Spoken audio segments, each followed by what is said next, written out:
All right, testing 1 2 3, testing 1 2 3. Make sure my audio works here.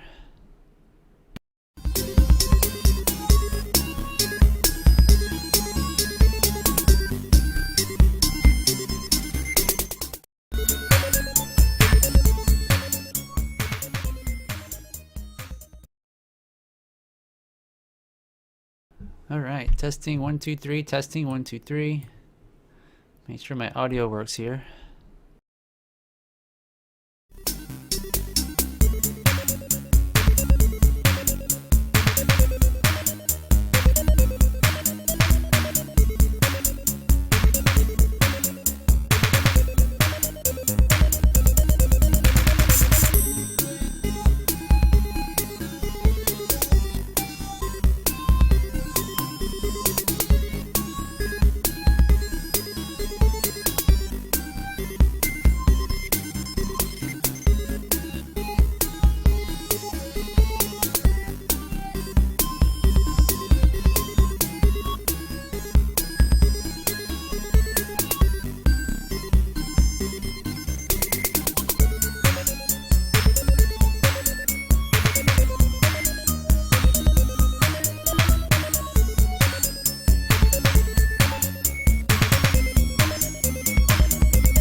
All right, it's Mark, and it's time to start our show. Let's see, what is today? Today is December 9th, 2015. So Christmas and the holidays, New Year's, all that stuff is fast approaching, and it's been so busy for me lately. I don't know about you guys, but I've had family visit here recently, and of course, orders on the website are picking up drastically, so I've been busy fulfilling orders. Plus, making molds for somebody and casting hands, and just I'm really in demand lately, so it's been kind of I don't want to say stressful, but my time is pretty much gone all the time.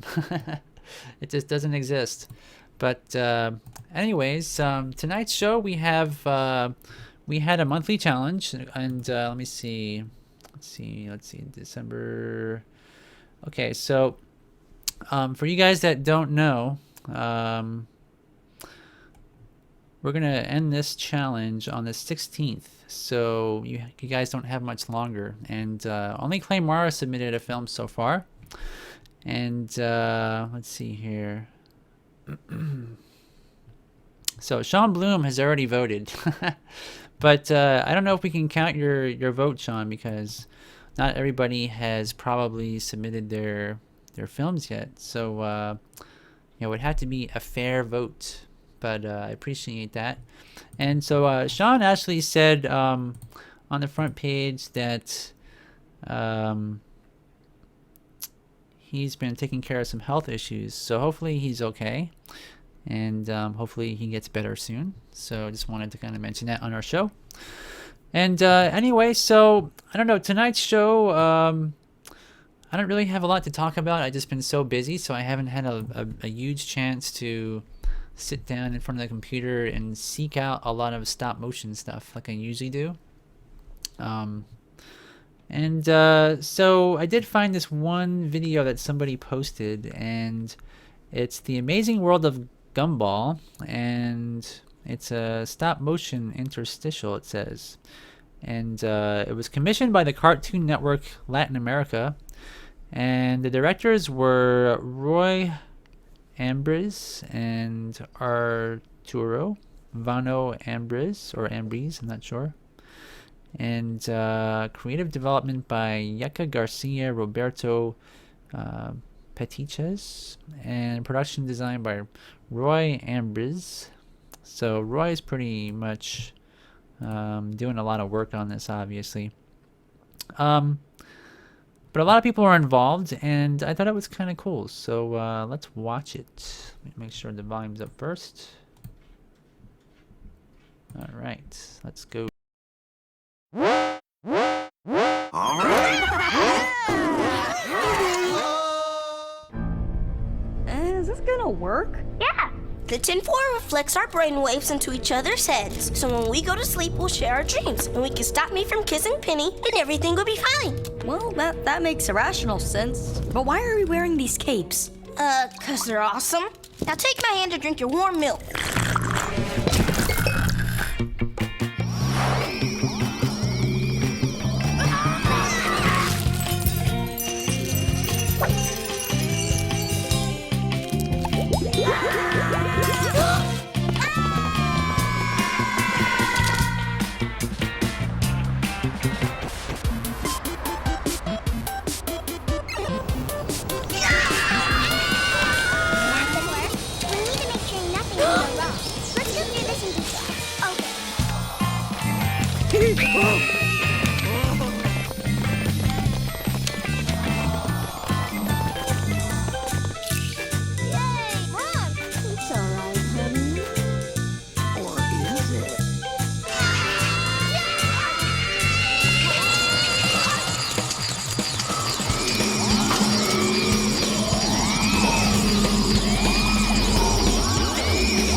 All right, so Cartoon Network, they pretty much have, they always hire a lot of amazing artists and do things like this. I did some Cartoon Network interstitials with Webster Colcord back in like 1995 or 96 for Warner Brothers or Warner Brothers Latin America, and this is Cartoon Network Latin America. So a little bit of a difference, but Latin America is, you know, they love animation just as much as anybody else. So kind of cool to see. But I don't know. Let me see something here. Some of the stuff here that they've done is let me see if I can find that one scene. So they kind of got like puppets, perhaps maybe some kind of rod puppetry going on here, and or mixed with stop motion, or maybe there's some motion blur in there. But I'm not really sure how they did everything. Like I think that it's just a bunch of like this here might be. I'm not sure. Maybe this is it stop motion? Is it like cutouts, or is it something else? This is obviously 2D. And I mean the Amazing World of Gumball, most of this show is like that. They've got like live action backgrounds, 2D characters that look three-dimensional. It's one of the rare, you know, cartoons you can watch where there's just a whole bunch of different you know, media formats and everything, you know, clay and hand drawn and so forth. Here it is. So I thought this thing looked really neat, the way they compiled this together or composited it. But you know, it's really hard to tell how they did a lot of this stuff. Like, is this down shot on glass and then removed for perhaps digitally, or is it you know, a real set with some really short focal length on the lens, and then they probably removed the rigs? You know, there's just so many ways you could do it. But that's kind of the cool thing about films and stop motion in particular, is you don't really know, and that mystery is what gives it its charm. So yeah. I think no, this is just like, you know, in between maybe Gumball episodes, they probably put this in there. I don't think it was part of a show, like, you know, an episode that you could watch, because it specifically says interstitial. So, and it was made in Mexico City, it says.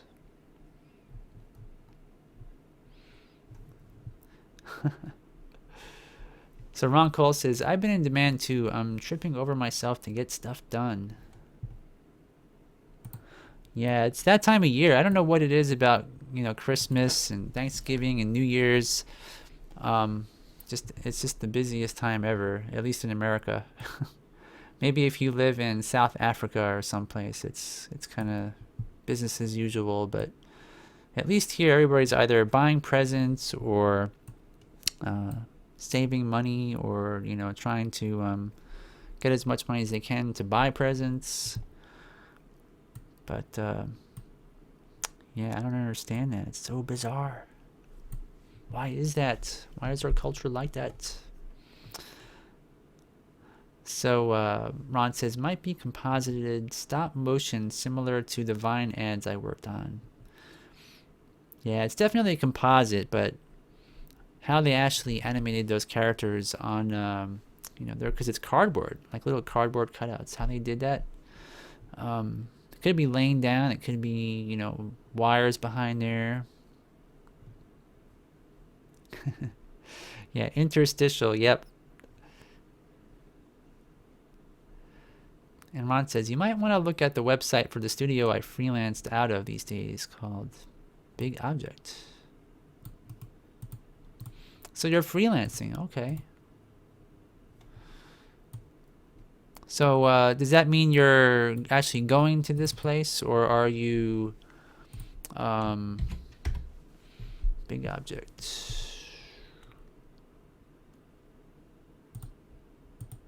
Maybe big object animation.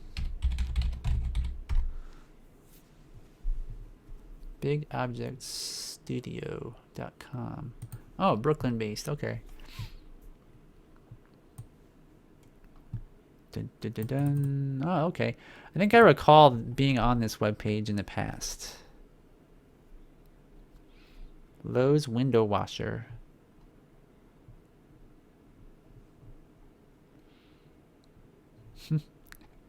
Lowe's force field. Oh, okay. Yeah, I remember this. Remember we watched this one time. Let me see. Let me click on this real quick here.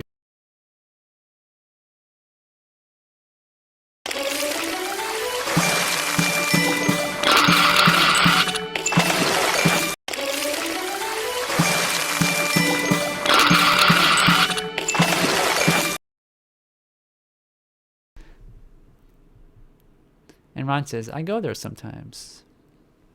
And he says, by composite, I mean also tweaked in different ways to accentuate the animation.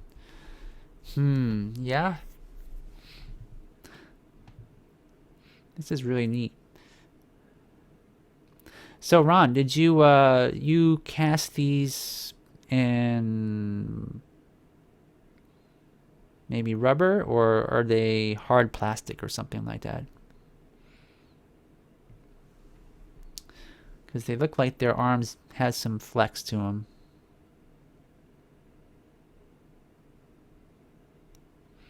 I mean, if I were to do this, I would probably cast them in silicone and then make replacements as they go down into the water.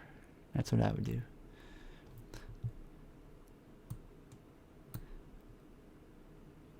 Yeah, that's really good. And water is like the biggest pain in the butt to try and get just right, you know, because of reflections and everything else. But this work looks pretty good.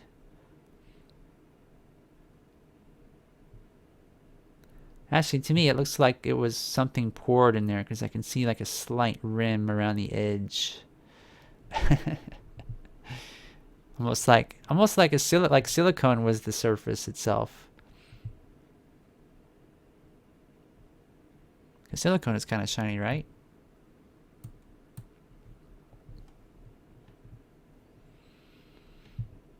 Yeah, I can't remember. I know you've mentioned it before, but so Ron Cole says, "Yep, and I made the puppets coming out of the water. They were rigid replacement parts, and then the ones that moved are silicone." Okay. And it helps that they all look the same.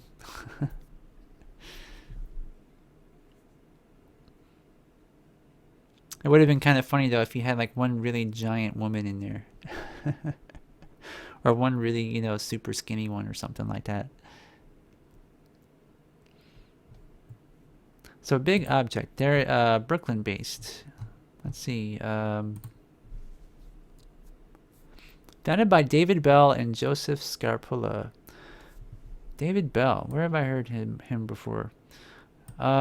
Big Object Studio is a New York-based animation company in North Brooklyn with more than 10 years experience in stop-motion animation, character puppet fabrication, and miniature and full-size set design for films, commercials, and music videos. We also specialize in high-speed photography, time-lapse, hyperlapse, and product shoots. Hyperlapse, okay. That is a new one for me. And Dean asks, what did you use for the tap running? And Ron says that the water is a rigid plastic plate that had a gap around it. They fixed that in post. Oh, okay. So that was not done physically. Okay. I want to see the force field one.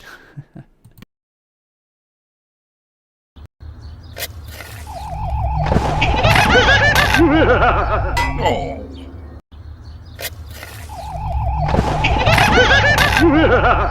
Oh.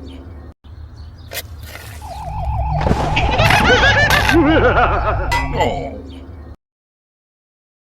Neat. So I guess if you put a banana peel under your plants, it protects them from lightning, the Grim Reaper, and some sort of strange organisms. That's good to know. Pretty cool. So, producer John Biga, Chelsea Conklin, and okay, that's neat. So, anyways, I don't know if I should talk about molds tonight or not. Ooh, that's a creepy one there. What is this?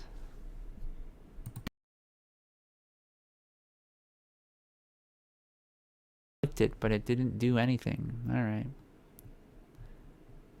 Just went back to the top.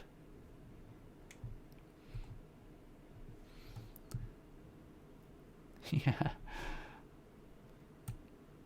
Yeah, it does kind of look like Nick Hilligas' skeleton, doesn't it?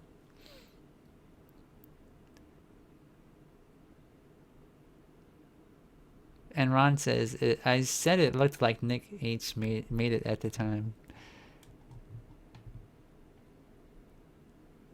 Oh, okay. Did Chuck Liddell, they actually did this? I didn't realize that. Let me see if this does anything when I click it.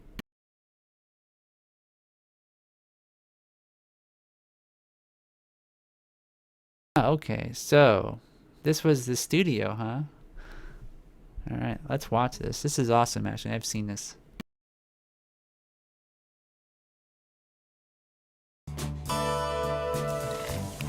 In the summer of 2007, the makers of Brisk Iced Tea set out to create the most epic stop-motion animated commercial in history. Featuring hard-punching MMA champion Chuck Liddell and his foot-tall sidekick Tiny Chuck. It was to be called The Way of the Brisk.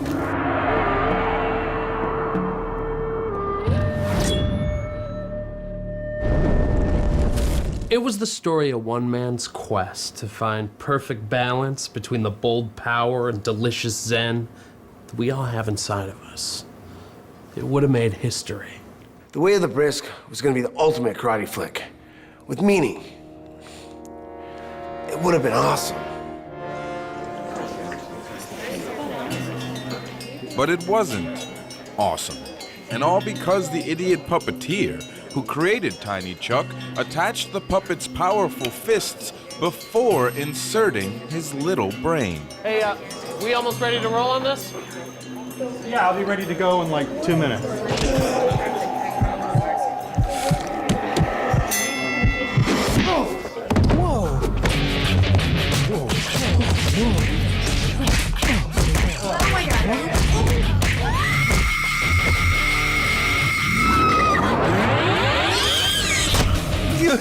Somebody else.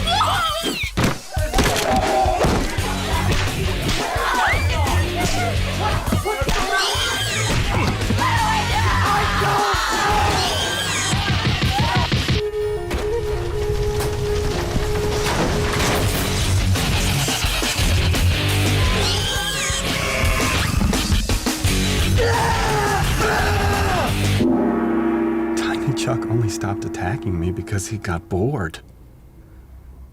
No, he tore that whole place up. It was terrifying. I mean, yes, people were hurt. Yes, it derailed the entire production. It was awesome.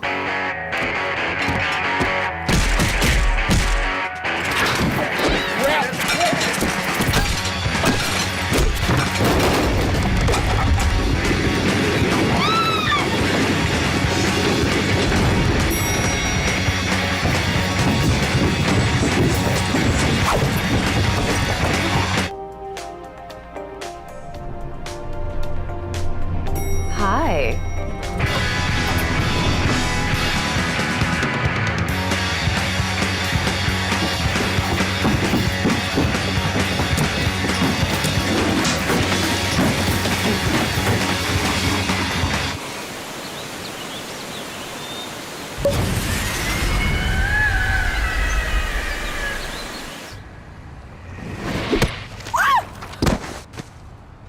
That's brisk, baby.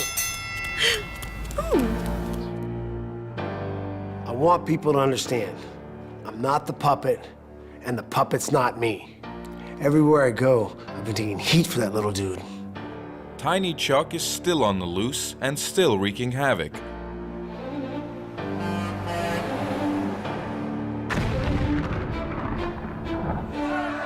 And with the way of the brisk now just a memory, we have to wonder, what is he looking for?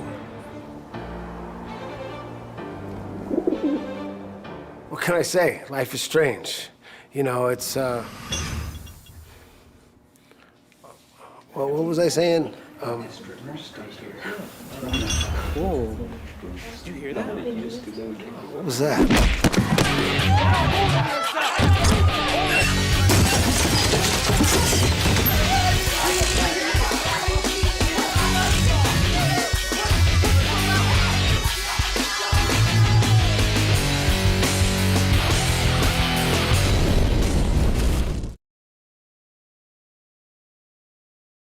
One of the coolest brisk iced tea ads I've seen in a long time. Actually, I remember when this came out, and I originally thought that it must have been another Loose Moose production, but I think the last one they did was the maybe the Bruce Lee spot, was it? But yeah, that's really amazing. I mean, the animation's really top notch. And Ron Cole says that the animator was David Bell and Tatia Rosenthal.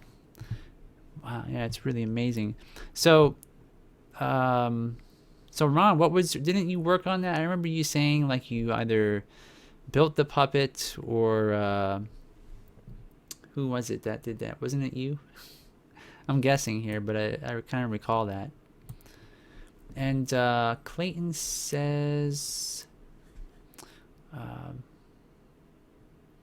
Anamalisa. So didn't I show, I think I showed that last time, about maybe 2 weeks ago, that video.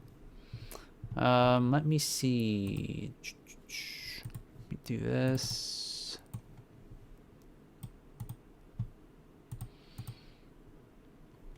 Go here.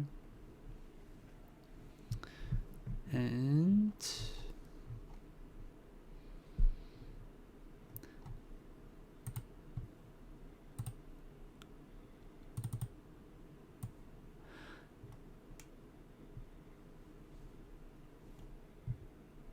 okay. So Ron says he cast the puppet and did the mechanical skull for it. Yeah, that's really awesome work. So how tall was that puppet? Because it seems like it was maybe 9 inches. And Dean says, "Have you patented your face mechanic tech, Ron?"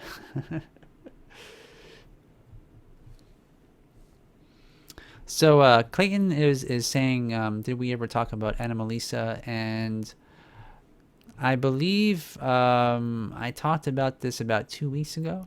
But, you know, this is something that is really awesome. And they've released this little featurette. Let me see how... It's very small, very short. So we can watch this again. But let me just read this story real quick because it's short. For those that don't know or haven't watched the show recently, Anamalisa, the stop-motion animated feature from directors Charlie Kaufman and Duke Johnson, tells the story of a man who struggles with his inability to connect with other people. Paramount Pictures has released a new featurette, Crafting Anamalisa, that delves into the painstaking creation of the film. The crew at Starburns Industries made 1,261 faces and 1,000 props for the movie, and the final cut has 118,089 frames of handmade animation, which took 3 years to produce. Each animator working on the project had a goal of 2 seconds, 48 frames of animation per day. Centered on an inspirational speaker who checks into a bizarre hotel, Anamalisa has a voice cast including Jennifer Jason Leigh, Tom Noonan, and David Thewlis, maybe. The film is produced by Starburn Industries and Snoot Entertainment and was partially funded by a Kickstarter crowdfunding campaign launched in 2012 that raised $406,237 from 5,770 backers. So I wonder what their little perks were, what their little prizes were. Now, when I asked Ron about the size of his puppet, and he said it was big. And he says, I'm going to guess it was about 10 to 11 inches tall, but the bulk of it made it big and heavy. Yeah, because Chuck's head is pretty large, comparably, speaking, to most stop motion puppets. It seems like he was probably top heavy. But here are some of the photos, and these are really, really fun to see. Let's see the hands here.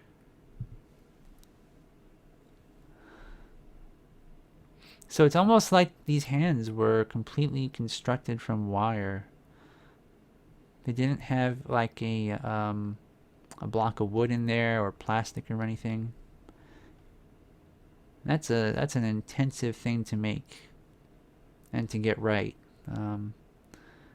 All the measurements and everything. And that's something I've kind of been thinking about, like with hands. All the armatures I've seen, the hands are so how can I say this? I think the hands are probably one of the harder things to make on a puppet. But yeah, I don't want to really give out more information because maybe next week. But I have a solution to that I've come up with. Anyways, so let's watch this little featurette real quick here. Let me make sure the volume is up. Okay.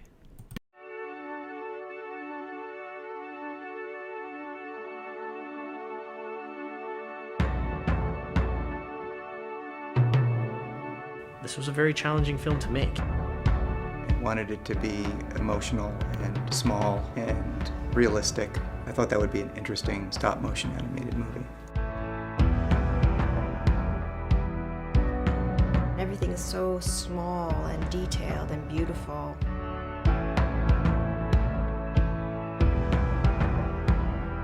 That's the thing about stop motion, like every single thing is made.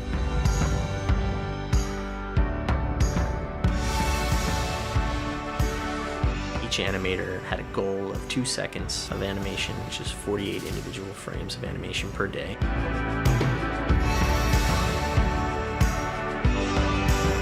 You're watching this thing that's been handmade, that's been created by people, that's been manipulated by animators. You can see that and you can feel it. I think you're extraordinary. Why? I don't know yet. It's just obvious to me that you are.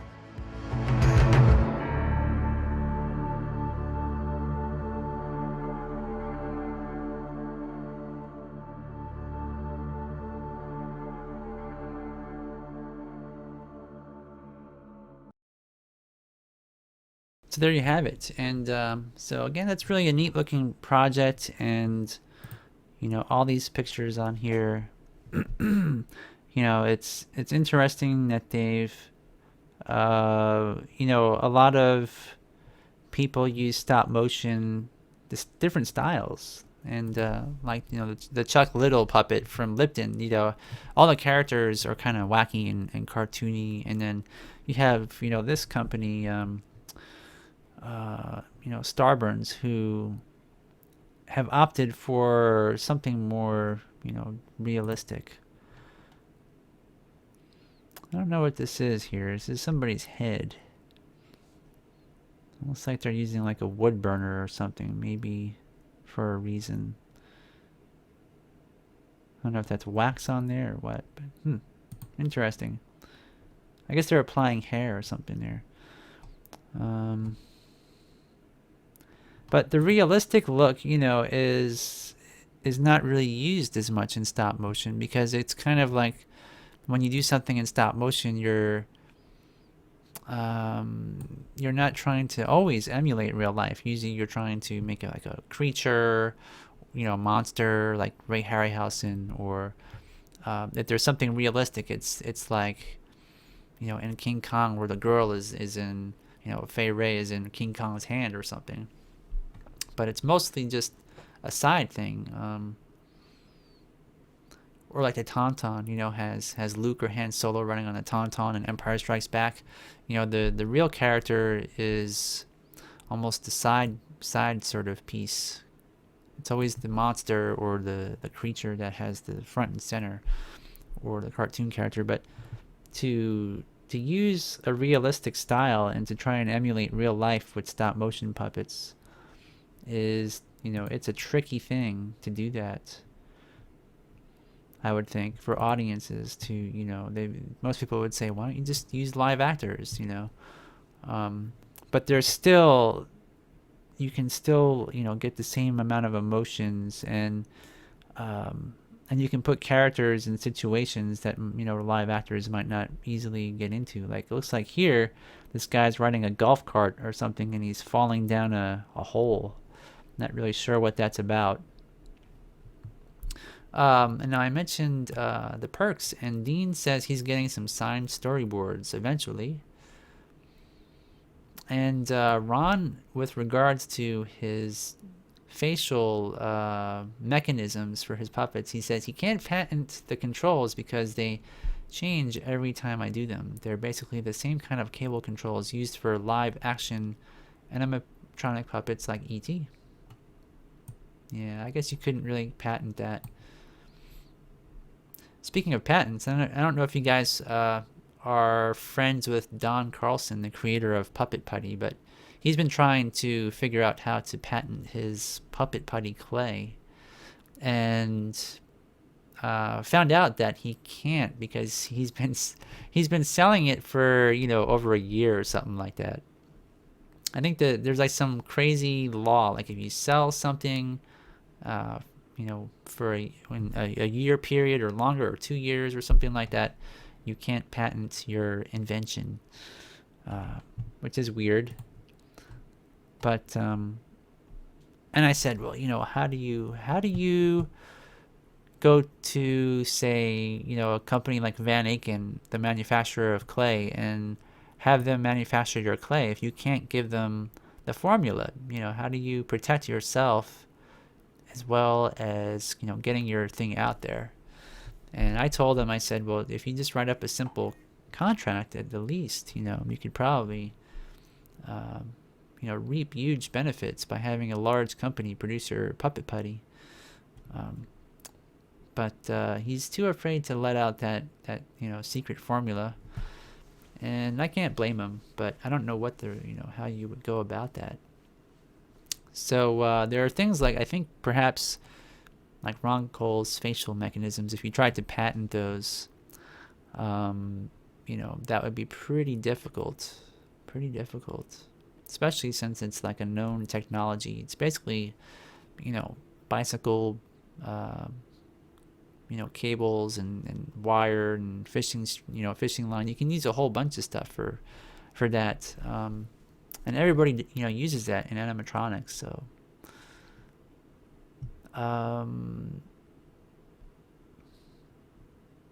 oh, okay. So Clayton thinks that photo is they're laying their hair down on this puppet.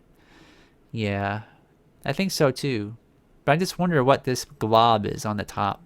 Is that wax or something?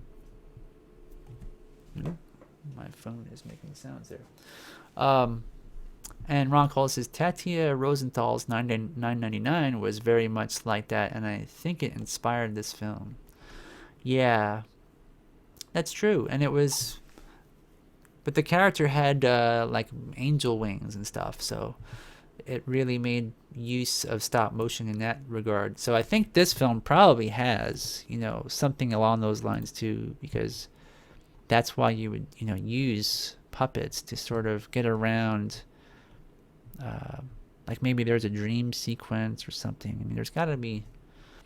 I'm interested to see more. It looks really good. And you can see it looks like they're using almost like a. Obviously, it's a model mover, but is that like a surface gauge or something? I wonder if they created that special.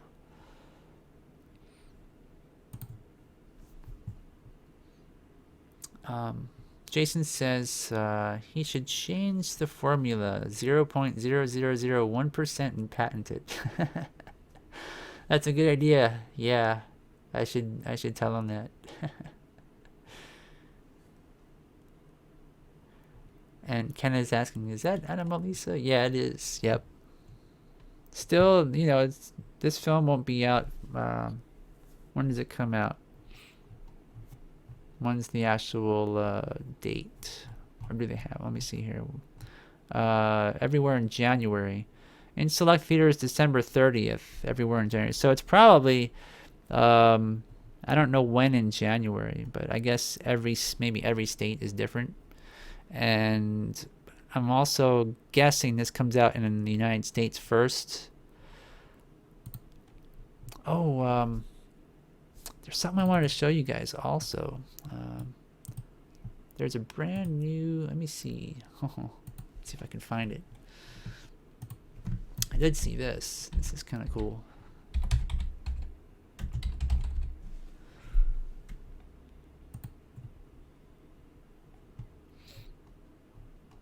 Where is it?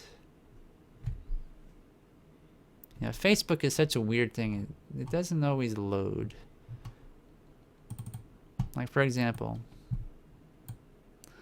here's Anthony Scott. I'm friends with him since 2009. And I know right down here he posted a picture of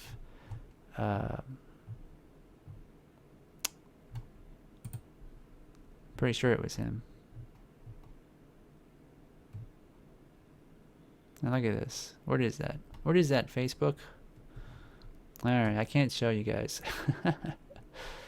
Alright, I'm going to have to leave that for next week also. Darn. Anyways. So Ken says, hi, the deadline for the space challenge is next week, right? Yes, it is. So I kind of, at the beginning of the show, I told everybody, you know, if you guys want to get something done, you guys have only, 7 more days. And Clay Mara already entered one of her films. And Ron is saying, I really like the dreamlike quality of the realistic stop motion. People as, why didn't you just use actors? But that's like asking why you would paint a portrait instead of taking a picture. Yeah, that's a good point. And I agree completely. Like this, it kind of takes you out of reality just enough, but the characters can have the same amount of emotion and conviction in their, how they move and talk and the voice acting, and you can still get everything across, but you still have that ability to stretch reality out. So it's not so rigid. I don't know where Claymore is. Probably, maybe she's, I know she moved and everything, so who knows. Alright, so, now, we have about 20 more minutes left to our show. I don't think I've shown this program on the live show in the past, but this is Autodesk SketchBook. And this is something that I don't know how to really use it quite yet. It's sort of like like paint. What do you call it? Photoshop. It's kind of like, I don't know. There's so many programs. Let me hit Control Z. So many programs out there that you can use, and this one here is a really lightweight program. I guess you could say. You can upgrade to get more brushes and things, and you can use layers. And here's layer 1. Let me see if I can make a new layer, if that's even possible. Files, edit. But I thought I would use this to show how to make molds tonight. And I know we've talked about molds in the past, but it's such a common thing that people make. Either you're casting plastic resin, or you're casting clay, or you're casting props, or making a mold of something you've made in Sculpey, for example. You know, when you're making a stop motion film, there's so many aspects to it. You know, you can do something super simple, you can do something super complicated, but it almost and you know, always invariably requires some sort of mold.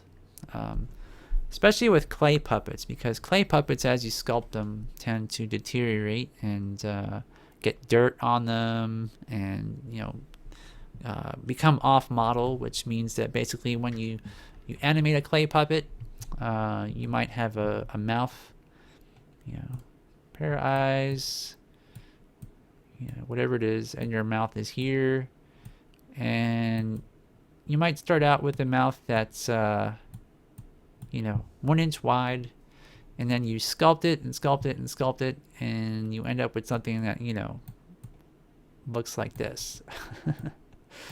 You know, and then how do you go back to your original size and shape? Well, really, the only way to do it is to have a mold and make another character. That's the main way. The other way is to take a photo of your puppet, and once you've taken a photo, you compare it to the final facial position of your character. So there's different ways to do it, but molds are generally used. And maybe what I'll do is explain a very simple way that I've made molds for. See if I can get a good pen here. Pencil and brush palette. Yeah, I know there's a way to make this larger. What is it? I think it's here somewhere. I don't know. Alright, well, we're going to just use this. So a simple mold for a face.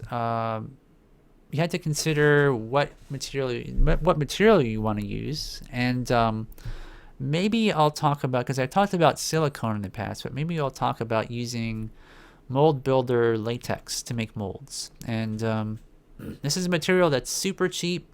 You can get it in department stores sometimes. You can get it in and let me show you guys what it looks like.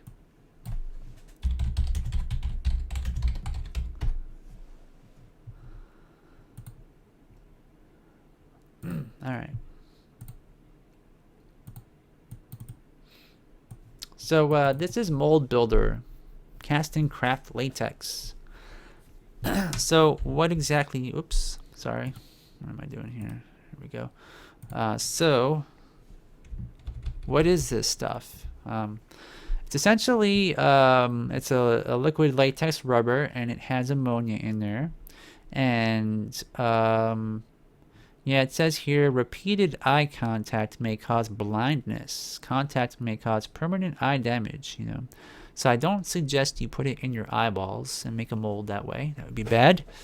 But it's a very thick sort of, it's probably kind of like thick pancake batter when you use it. And it's smooth, so there's no lumps. The only time you get lumps in this is if you let some of it dry out along this rim. So if you don't close the lid on here tight, you'll get these little blobs that kind of dry out along the edge, and then you loosen the cover and they go inside and they fall in there, and sometimes it will you know, cause problems when you make molds. But now if it becomes very thick, let's say you use a lot of this stuff, just another tip, if you use a lot of this and you've got maybe just like a third or a quarter left in the bottom of your container, and what ends up happening is this whole space inside here is just, you know, a void. It's air, and it allows the ammonia inside there to evaporate. So you can always put in, you know, maybe a teaspoon or two, depends on how much has evaporated, but you can put some ammonia in there and mix it up, and it works really great, and it just keeps it kind of stable, because latex will deteriorate over time.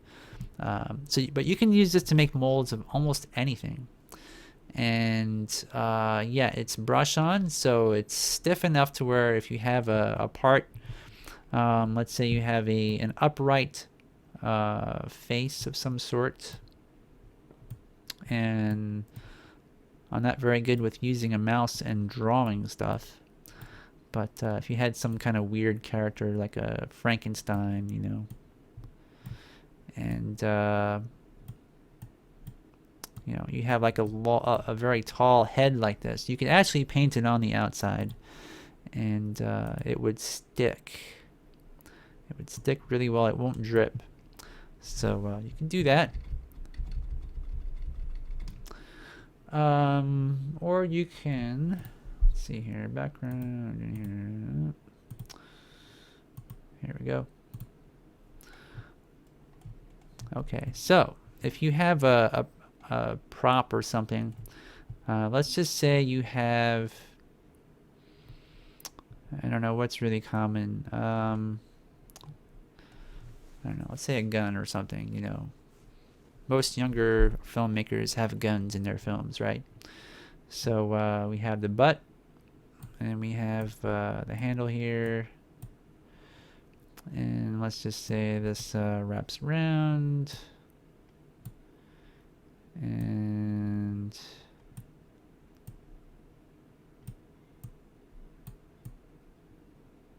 all right. So we're just, we are assuming that this is a gun which is laying down. All right.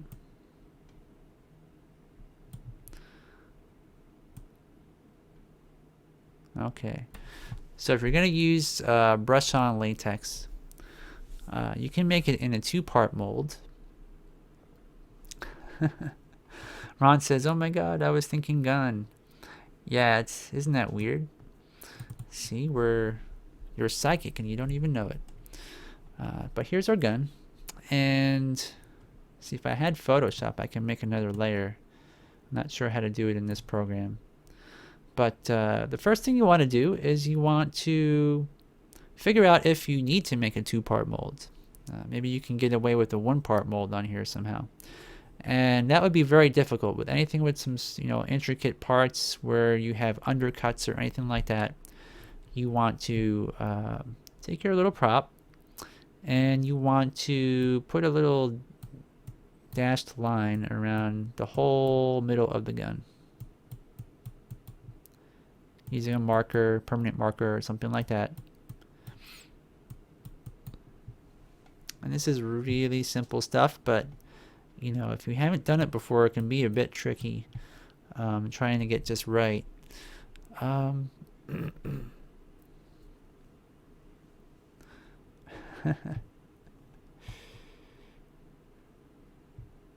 Yeah, paper and pencil is a lot easier. I've got a Wacom tablet. I should probably use it more often though.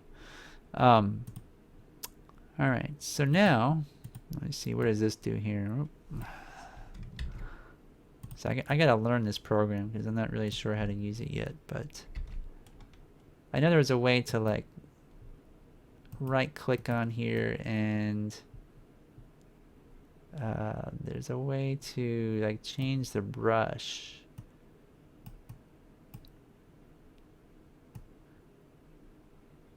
Airbrush, marker. It's probably in here somewhere. Actual size, rotate. I don't know. Whoops. Just happened there. I just made it smaller. Okay, let me see. Ruler. Isn't that crazy? Alright, well anyways. It might be very small on screen, I apologize. But, so here's our prop. And this is probably life size, right? Because a stop motion prop is small. So, we would lay our piece flat. And after we've made our lines, we would take something like Van Eyck clay, or really any kind of clay. I think almost all clays will cure with this latex mold builder. And you want to build it up halfway around your model. And you want this to be essentially level and flat. And you want to build it up so the whole thing has like a box around it. Or a platform, or maybe platform's a better term. And you want to build up all this stuff with clay. So half of your piece will have clay around it. And if there's any undercuts, you want to make sure that, like for example, where there might be a magazine clip here that goes inside, it might be an undercut. Let's see here. Here we go.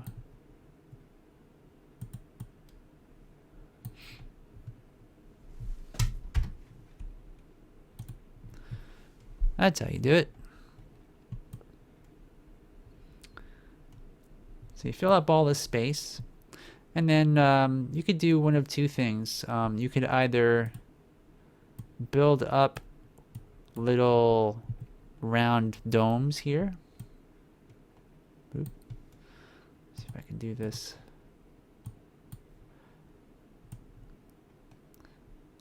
So you can build up clay here as a round dome. And maybe over here. And maybe in the back. And over here. So you have these little domes that you build up. And oh, so Ken is saying he saw a movie, something called Slappy and the Stinkers. That sounds interesting. And Ron says, don't worry about undercuts if you're making a rubber mold, Mark. Yeah, you don't have to worry so much, but you want to make sure that your clay is in the undercut a bit, because you don't want to, you have to make a separation there in the center.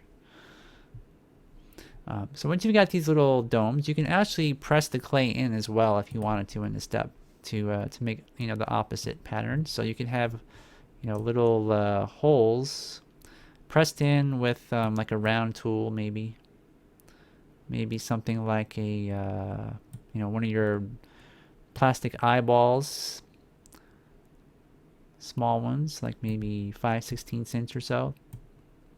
And you can press those in, or you could do a combination of both of these. So domes and holes, which are essentially just half spheres without any sort of undercuts. And Ron Cole says they're called mold keys. Yep, that's what they are. And so basically, once you've got that, you can literally put your latex on here and brush it on as much as you want at this point. But you want to make sure that your latex is in thin layers.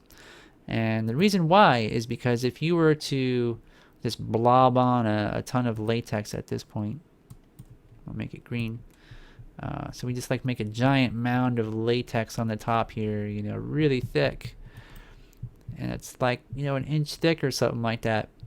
What would happen is it would take literally a whole month for that to dry. So you don't want to do that. Instead, what you want to do is, for your first layer, what I always do is I'll take some ammonia and mix it in with my latex in a separate cup. I'll take a cup, like a Dixie cup, and just cut the bottom part off to where it's maybe an inch high or so. And put in, maybe like I said, maybe let's say a quarter of a teaspoon. And also maybe a half teaspoon of latex. I'll stir them together until you get like a really thin, soupy mix. And then you'll take either a fine paintbrush, or you could even take something like a thin sponge and blot it onto your part. But I find that blotting, when you do that, it tends to dry so fast that every time you blot it on there, it peels off. So I prefer brushing. The other way you can do it is you can pour it over the surface and let it seep into all the details, and then you can brush it out from there. So there's a lot of different ways you can do the first layer. You could even do it straight, like if you're not so worried about details. Like if this is just a very rough part, like let's say it's going to be, you know, an armature skull or something like that, where you don't need to have anything precise. You can just paint straight latex right onto that, and that would work pretty well actually. So those are different options. And then once you've got the first layer on, you let it dry, and when it dries, it will be completely opaque. There shouldn't be any spots on there. When I say opaque, like, you know, this here is an airbrush, and you can see right through it, and you can see that there's colors, you know, green, red, and blue here. If it's kind of white and milky, and you can't see through it, it's not dry.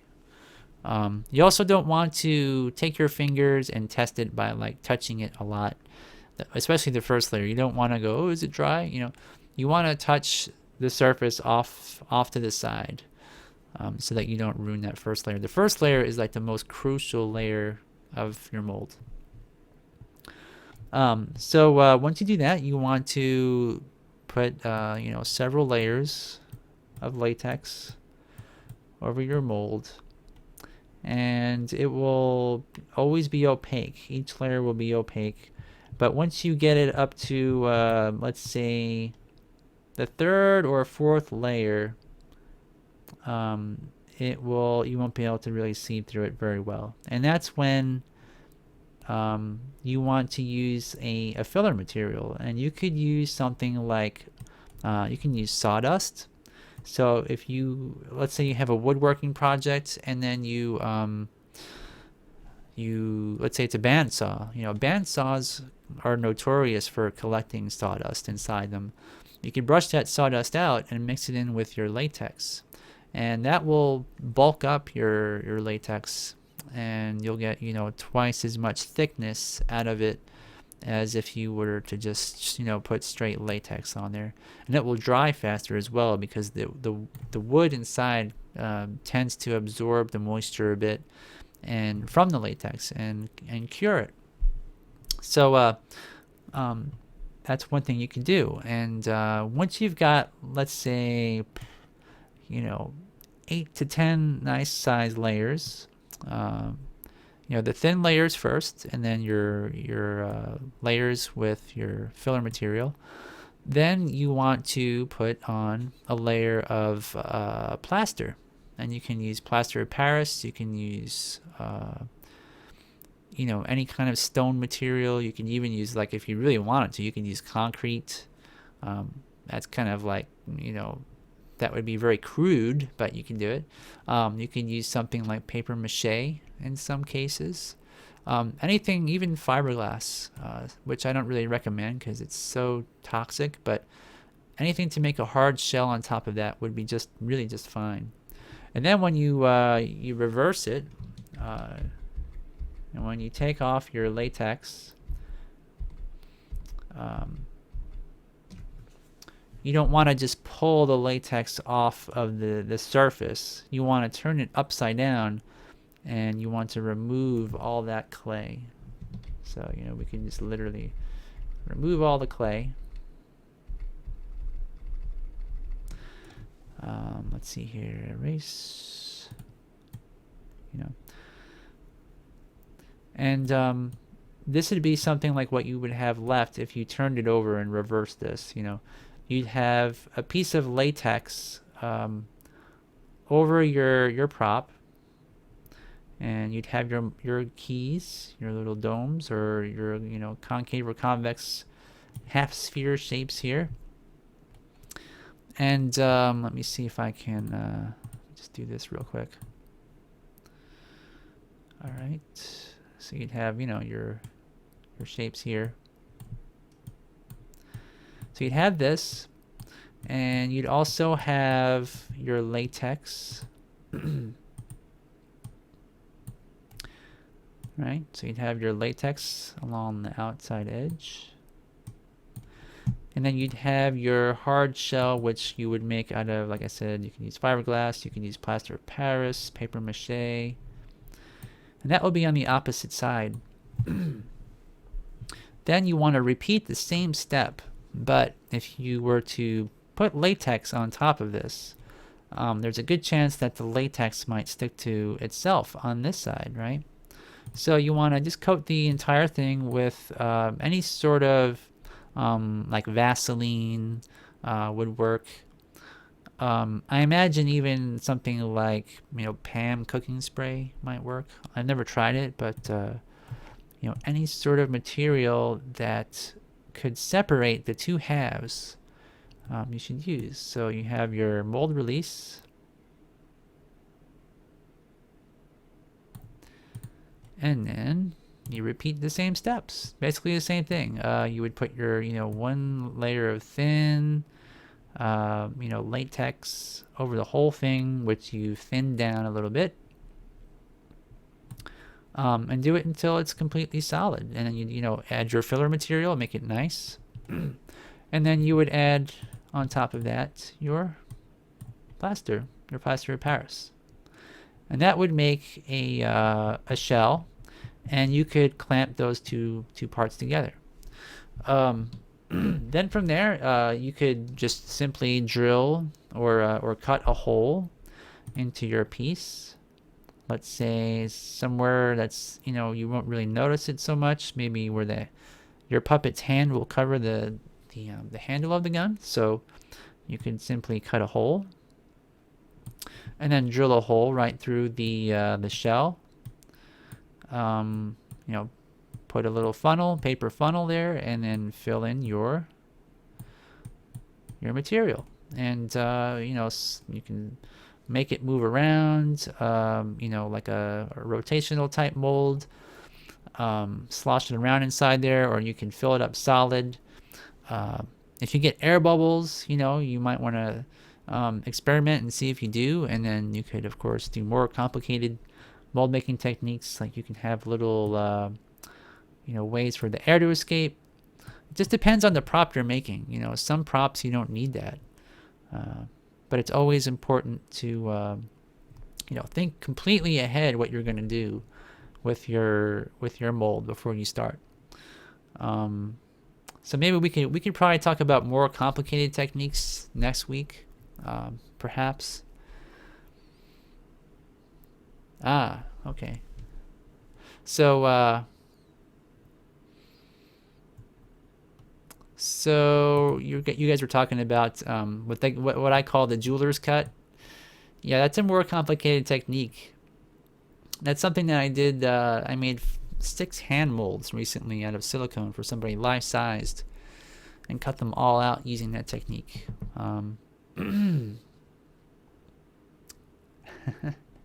Yeah, if you don't know, if you've never done it before, it can seem impossibly hard to do. But yeah, we can talk about that next week. It's already 9 o'clock here, so that does conclude our show. I know that tonight's show is not the most exciting show. I think just being so busy lately has been it's been hard to find the action-packed good stuff. But if you guys want to message me on Facebook or anything, any ideas for next week, feel free. We've got our fan page. Animate Clay Fan is our fan page title. And all right. So anyway, thanks guys for stopping by. Make sure next week that you guys get your monthly challenge entries in time. And see you all later.